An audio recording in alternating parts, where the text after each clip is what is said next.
5 electrical vehicle buses ఉన్నాం. ఇంకా మనము జీసీసీ మోడల్లో మనము 150 బస్సెస్ని మనము తీసుకోవడం జరుగుతుంది. దాంట్లో 675 ఎలక్ట్రికల్ వెహికల్ బస్సెస్ మన మహాలక్ష్మి స్కీమ్లో లాంచ్ చేయడం జరుగుతుంది.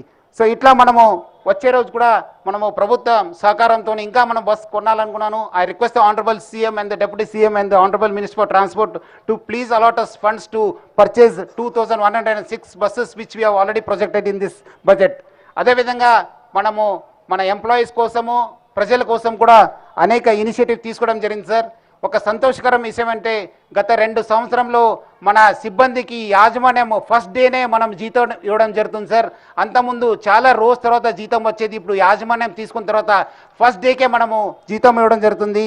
మన గ్రాండ్ హెల్త్ చెకప్ కింద 50,000 మందికి మనం హెల్త్ చెకప్ చేయడం జరిగింది. అందరు కూడా ట్రైనింగ్ లేదు సార్. 50,000 మందికి ఒక గొప్ప మార్పుకు ఇదే శ్రీకారం అని చెప్పి ఒక నెలలో అందరు కూడా ట్రైనింగ్ ఇవ్వడం జరిగింది సార్. మన హాస్పిటల్ని సూపర్ స్పెషాలిటీ హాస్పిటల్గా తీర్చిదిద్దగలిగాం సార్. అక్కడ మనం ఐసీయూ, ఈఆర్, డయాలసిస్ యూనిట్, 4 ఓటీసు, అదేవిధంగా మన ఆల్మోస్ట్ మన 1500 మంది ఓపీ అక్కడ నడుస్తుంటుంది సార్.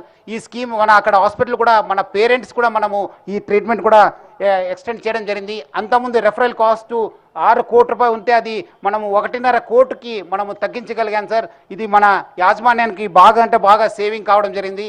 మనము యాజమాన్య తరఫు నుంచి కూడా పెండింగ్లో ఉన్న 9 డిఏస్ ఇవ్వడం జరిగింది. దానివల్ల కూడా మనకు ఆల్మోస్ట్ మన ఎంప్లాయీస్కి 10,000 దాకా జీతం కూడా పెరగడం జరిగింది ప్రతి నెల.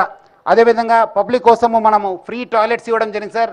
ఎక్కడ కూడా లేదు సార్ దేశంలో, ఇక్కడ మాత్రం టీఎస్ఆర్టీసీలో మాత్రము అన్ని బస్ స్టాండ్లో మనం ఫ్రీ టాయిలెట్స్ ఇంప్లిమెంట్ చేయడం జరిగింది.